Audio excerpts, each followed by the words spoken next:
Please welcome the Prime Minister, Keir Starmer.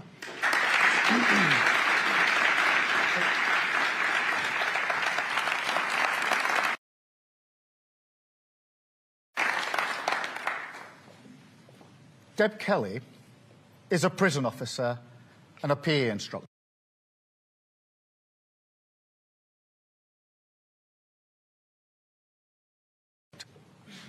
Then collapsed on the floor. Her whole face had completely drooped. Her left side had gone completely weak. She was having a stroke. She was found by her son, rushed to hospital, where the doctors used artificial intelligence to help pinpoint the exact location of the blood clot. They successfully removed it.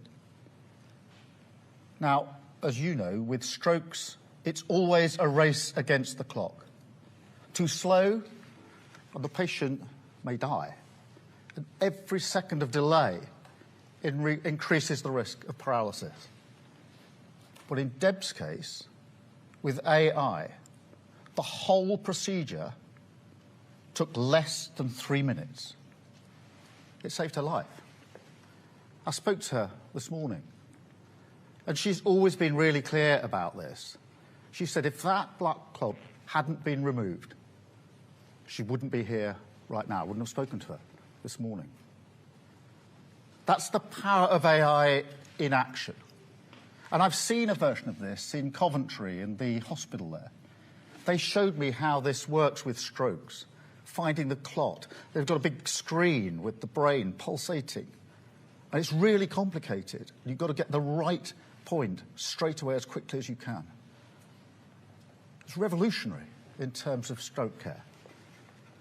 And what that shows to me, Deb's story, what I saw for myself, is that AI isn't something sort of the future over the next hill. It's the present. It's already here, in Britain, changing lives. A chance to turbocharge growth, create the companies of the future, and radically improve our public services. I mean, we've known for a long time that it's pretty impressive. Never mind Luke Littler becoming the world champion at 17. We've seen computers learn Go from scratch and be the best in the world in just 3 days. Although, to be fair to Luke, I've not seen a computer throw a 180 yet. But look, for all those people, and there are lots of people who say, well, that's all very well. What is Go? How does that help me? What does it mean for my life? That story of Deb shows the point. Because AI isn't something locked away behind the walls of blue-chip companies. It's a force for change that will transform the lives of working people for the better. So if you're sitting around the kitchen table tonight, worried about the opportunities at your children's school, AI can help teachers plan lessons tailored to your children's specific needs. If you're worried about waiting times, aren't we all? AI can save hundreds of thousands of hours lost to missed appointments because it can identify those on the list most likely not to turn up and help get them the support that they need, maybe change for a more convenient appointment. It can spot potholes quicker, speed up planning applications, reduce job centre form filling, help in the fight against tax avoidance, and almost halve the time that social workers spend on paperwork. Incredible. And yes, there will be teething problems. Of course there will. But we can't lose sight of the vast potential here. I mean, look at DeepMind, which we are all familiar with. That's already transformed our entire understanding of biology. The idea of personalised medicine tailored to your DNA, the hope of treating diseases that we once feared incurable, the ability to predict and prevent illness long before it strikes. Think of the lives that will save. Think about the impact on your life. Think about all the doctors and the nurses who will have much more time for the personal touch, the connection, the service that people really value. And in a way, that's the irony of AI. It will make public services more human, reconnect staff with the reasons that they came to public service in the first place, a force that will turbocharge every single element of our plan for change, the defining opportunity of our generation.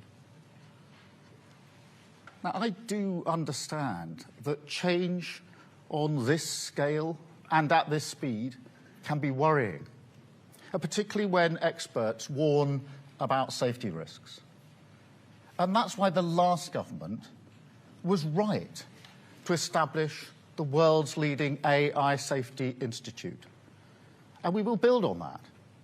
Indeed, later this month, the UK will lead the first ever global AI safety test, working alongside our international partners. So be in absolutely no doubt, we will make sure that this technology is safe. But I don't think that's the limit of what the state should do. And that's where I disagree with the last government. We shouldn't just focus on safety and leave the rest to the market.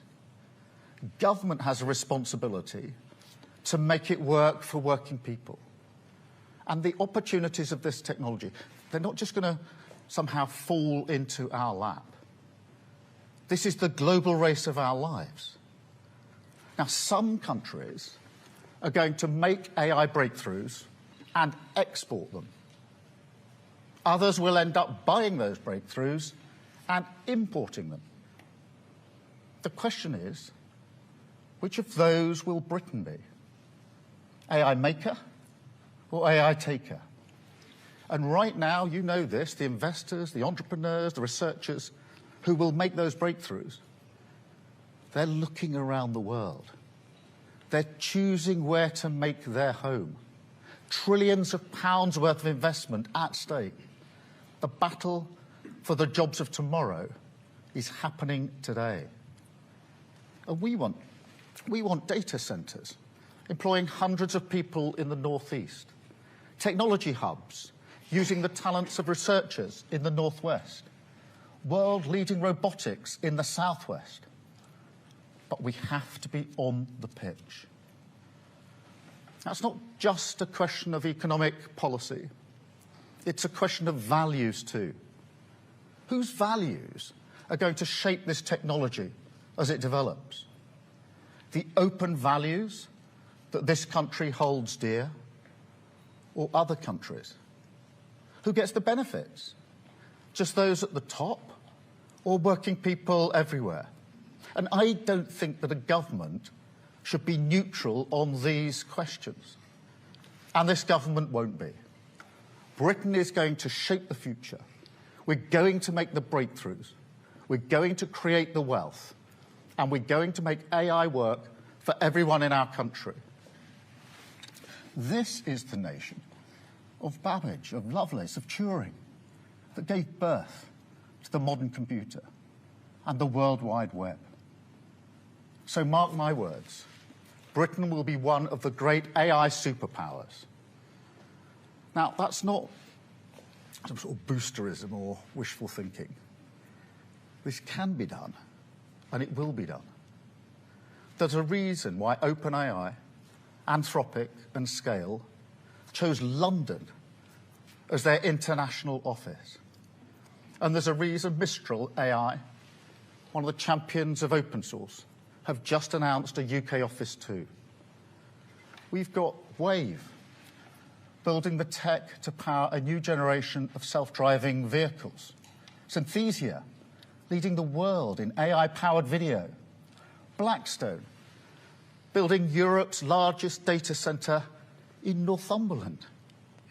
We're #1 in Europe for AI investment. We've already attracted more than £25 billion, and that's just in the time that this government has been in office. That's what you get with a government that can be a trusted partner, with a clear strategy. It's what you get with a reforming government, actually capable of driving through the supply-side agenda this needs. Because, as you know, as this race speeds up, we've got to run further and faster. So, within days of taking office, I asked Matt Clifford to review how we seize the opportunities of AI.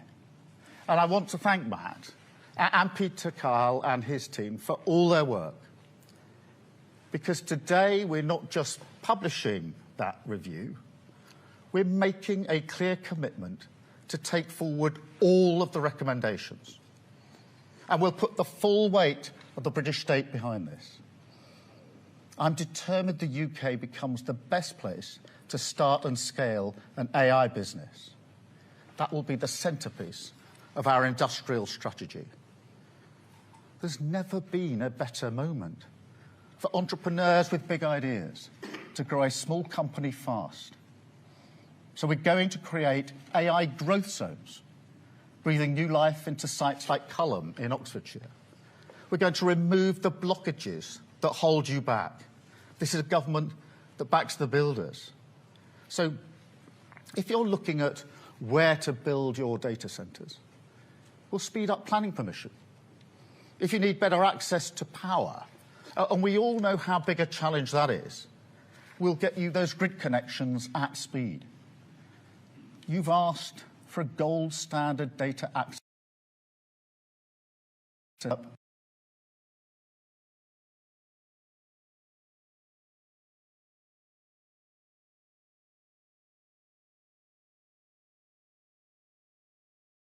And then, of course, the engine of AI progress, it's what's called compute.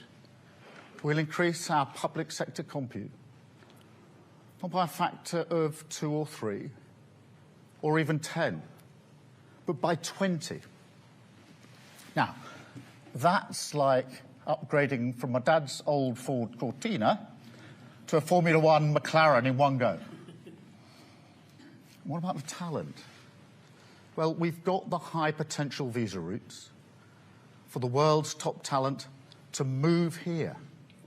And we're going to make it easier for tomorrow's talent to learn here, training tens of thousands of STEM graduates and apprentices.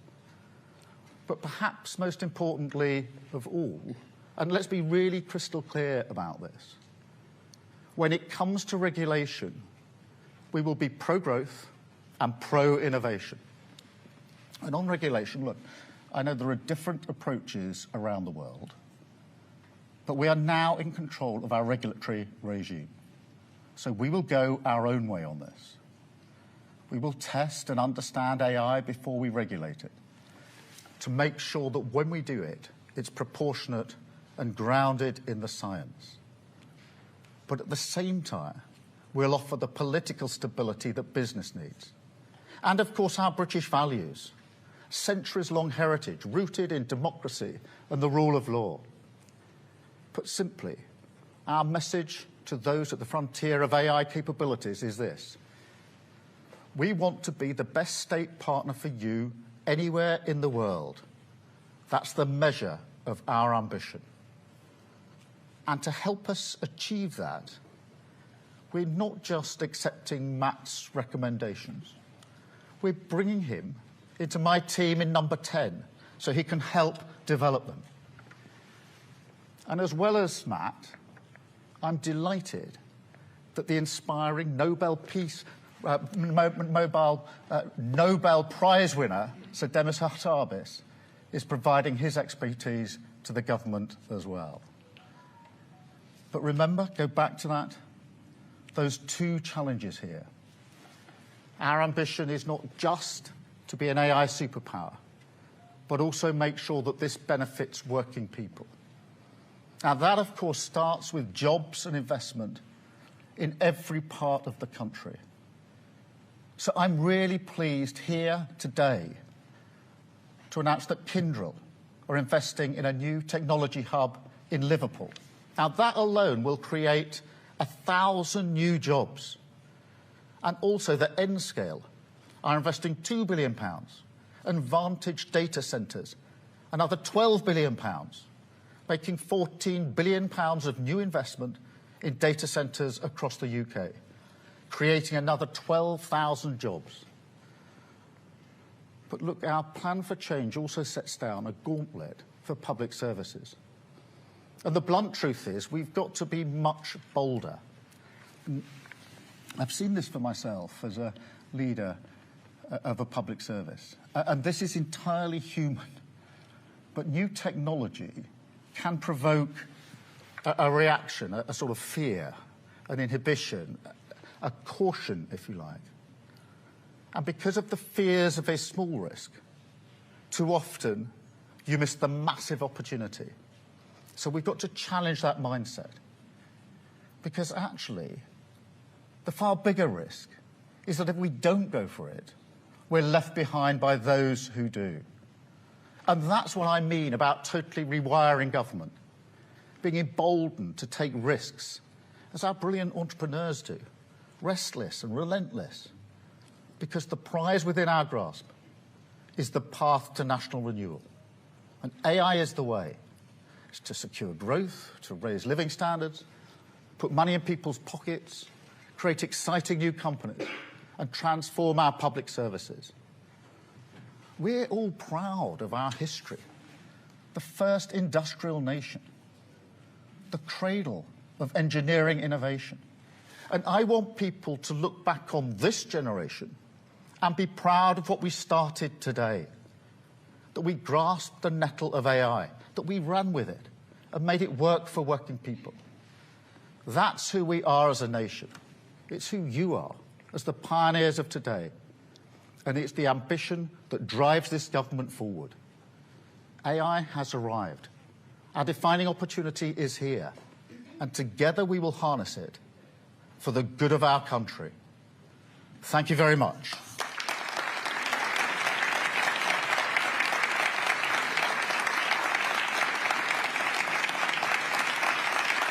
Thank you.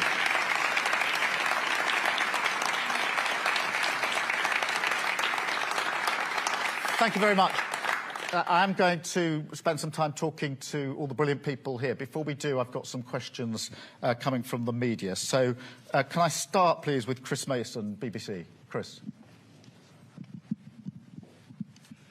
There you are. Thank you, Prime Minister. Chris Mason, BBC News. You're saying today full steam ahead. I wonder what you would say directly to those who are worried, who are perhaps worried about their data, worried about their jobs, worried about computers taking a decision that perhaps a human being should. And on the broader question of the economy, the country is in a hole economically. Bluntly, the government looks to be in a hole economically. How much and how soon a difference can AI realistically make here? Are we looking increasingly inevitably at further government spending cuts? Yeah, Thank you.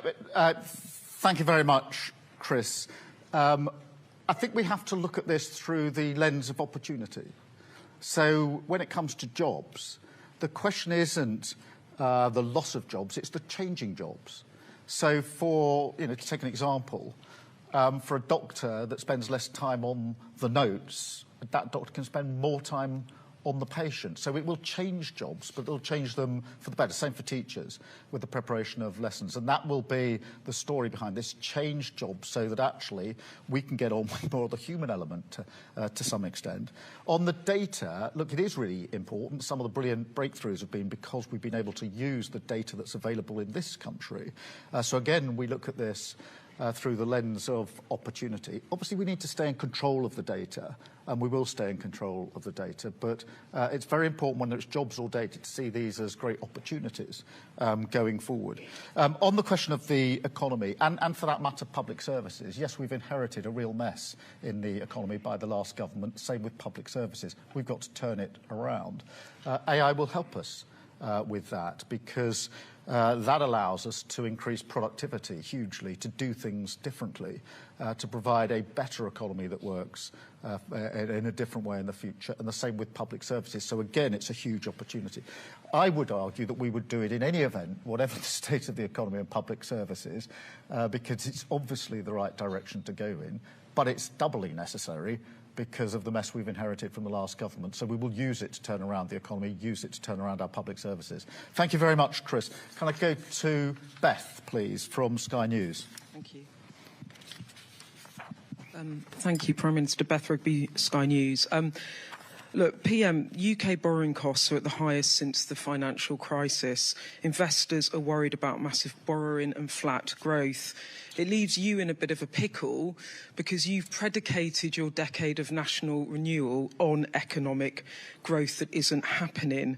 How is it changing your calculations on accelerating AI? And just to pick up on Chris's point, do you accept that in the meantime you will have to implement some spending cuts in the coming year? Thank you. Thank you very much, Beth. The number one mission of this government is economic growth. And that was run through the budget. But there's much more that we're doing on economic growth, pulling those levers of change. So, for example, and I'll come to AI, your specific question, but changing the planning regime so that we can get stuff built more quickly, whether that's housing or infrastructure.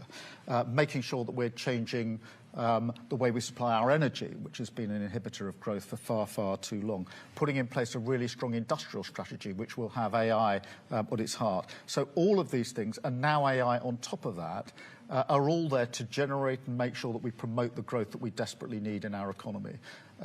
My big criticism of the last government over 14 years that we had flat growth, and that's why we're taking all these measures to drive growth in our economy. And some of these measures, necessarily planning, energy, industrial strategy, they're all measures that we're taking in addition to everything that we've done in the budget in relation to this. So that's how I see AI powering us forward in that regard. And I think it can do so quickly. If there's one thing I think we all need to be clear about with AI is it's going to change things quicker than we think. Most people who only a few years ago were saying it'd probably take a decade before AI makes the sort of change that's been talked about, are now saying no, more like 5 years, even 4 or 3. So AI is changing things very, very fast. And that's why we need to create the conditions so that this country can be at the forefront of that. I mean, Beth, the final thing on that, which is really important, is that we're really well placed for this.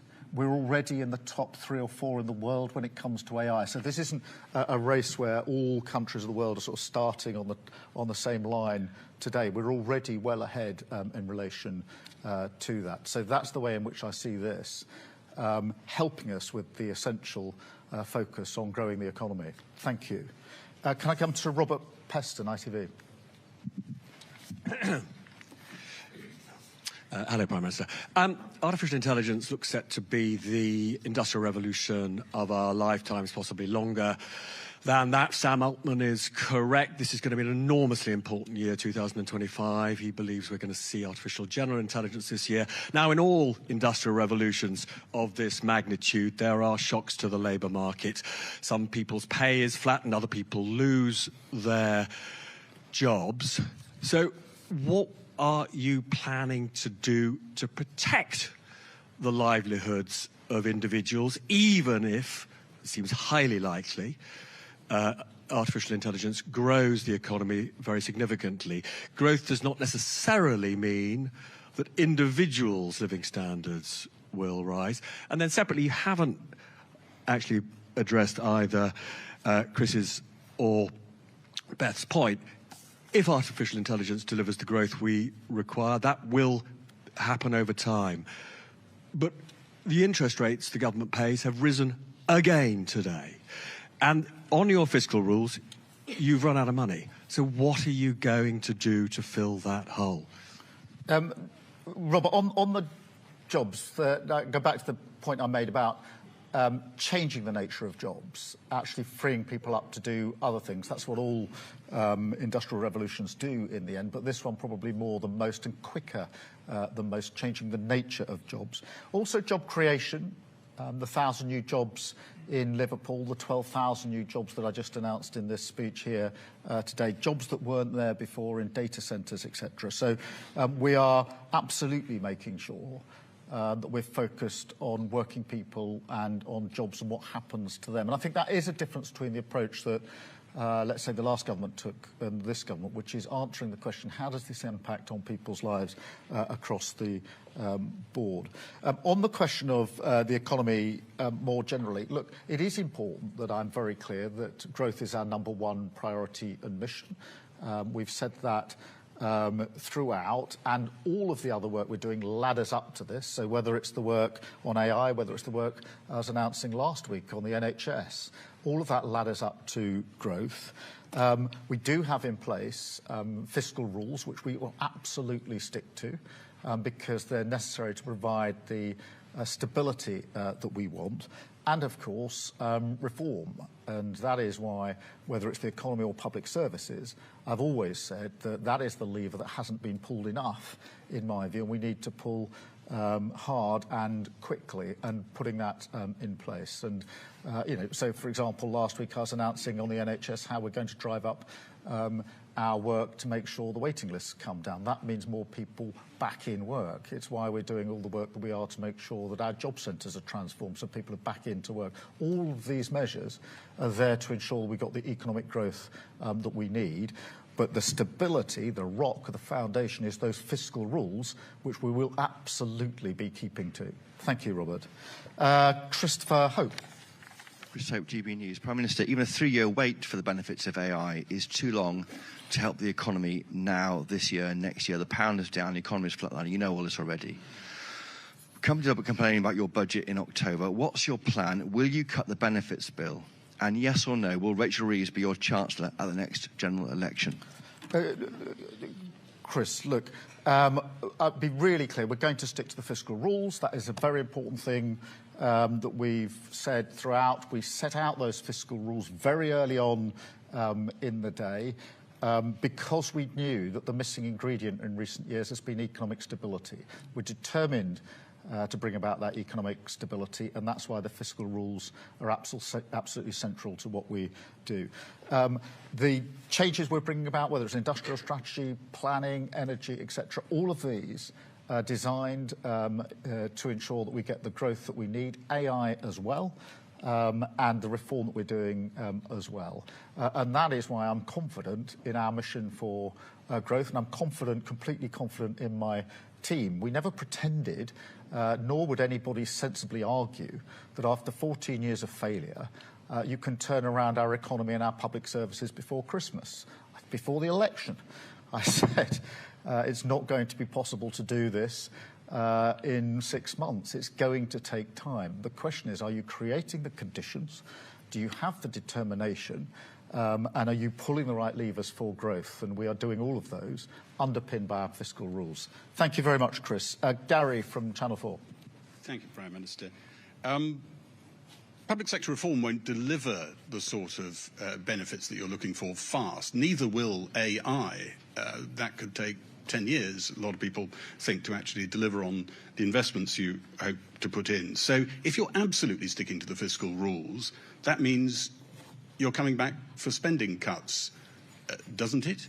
And can I just ask you one more? You were talking about being able to regulate in a new way, an independent way. Do you see your freedom there as a Brexit benefit? Are you pleased that you can regulate in a different way? Some people probably expected you as Prime Minister to tack a little towards the EU. It sounds here as though you might be tacking a bit away. Well, look, I think it is important to recognise that we've got the freedom now in relation to regulation to do it in the way that we think is best for the UK, and that's what we intend to do. You're right to say there are different models around the world. There's a sort of EU approach, a US approach, but we have the ability to choose the one that we think is in our best interest, and we intend to do so.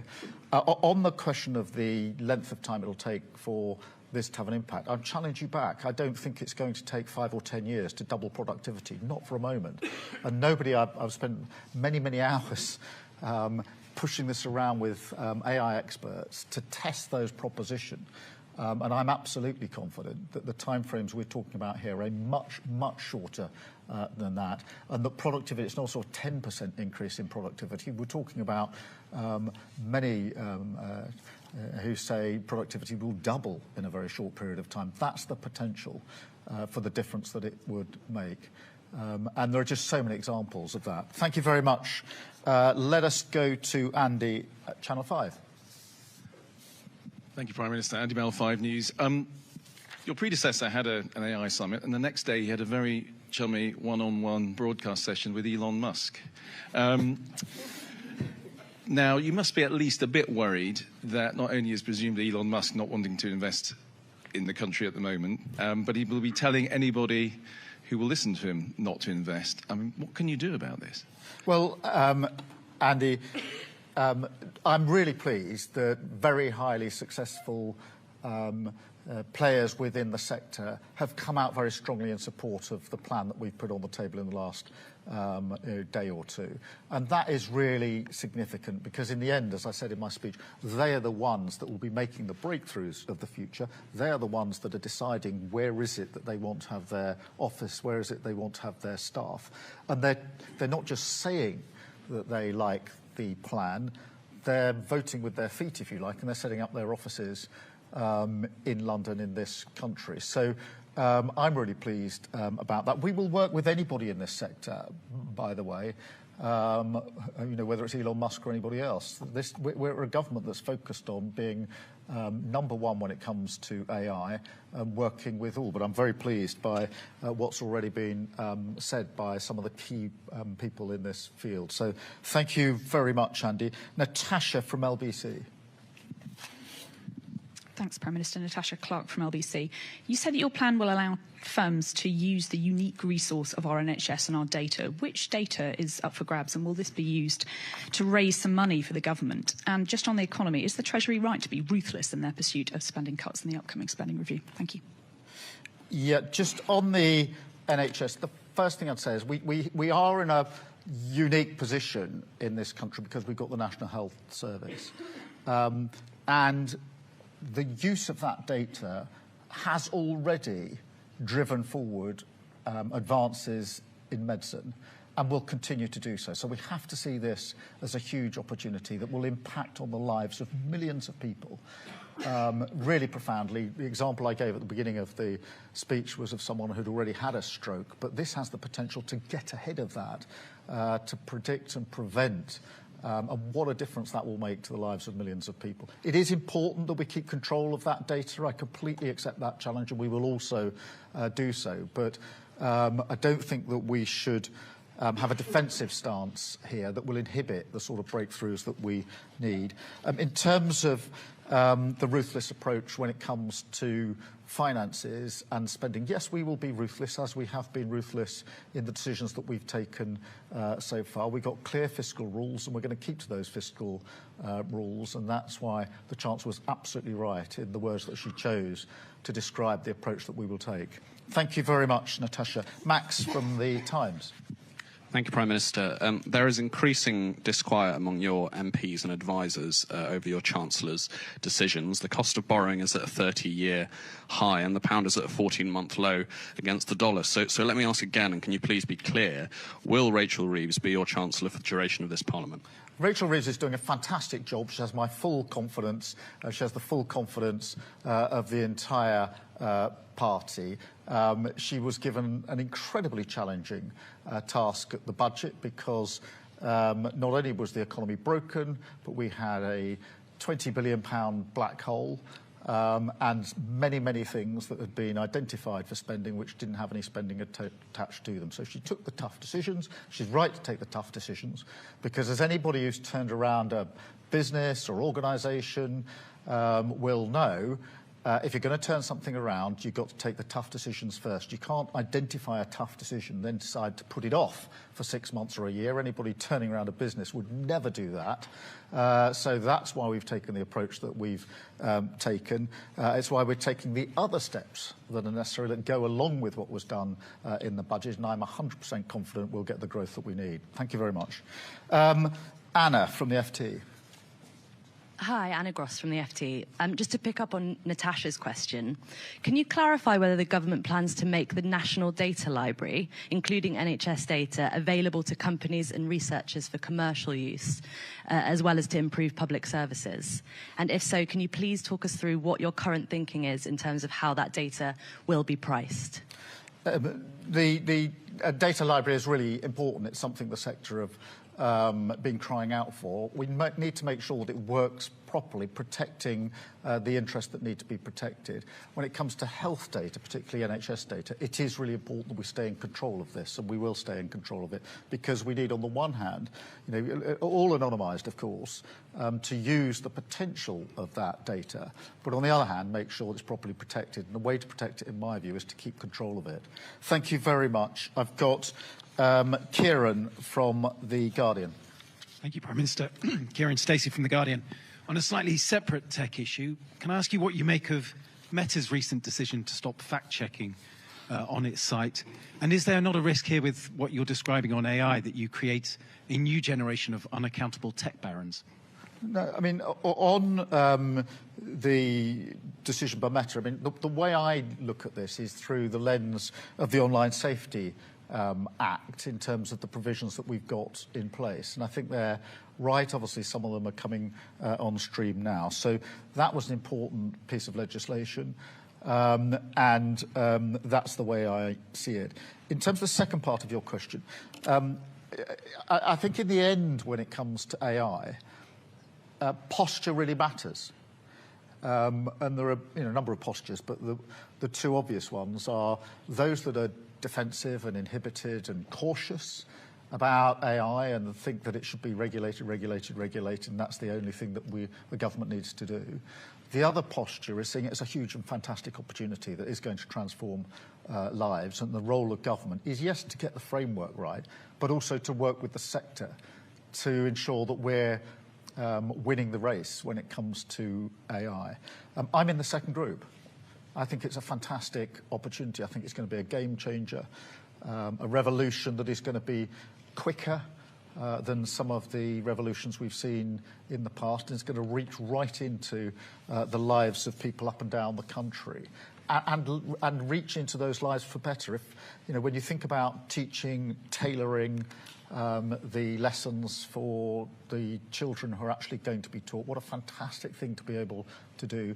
When you look at the ability within health to prevent and predict what is going to happen, what a fantastic thing to do. When it comes to increasing the productivity of all sectors, this is going to be a game changer. When it comes to running the government, this is going to be a game changer, because one of the things I've said to all of my team is, I don't want AI, I don't want your plans just to be about the product at the end of the exercise, the public service that we are delivering, although I do want it in that space. I want it to change the way the government works. I want the government to be championing AI and using AI, and that's why we're going to put so much weight behind this. Thank you all very much indeed. Thank you. Thank you for being here.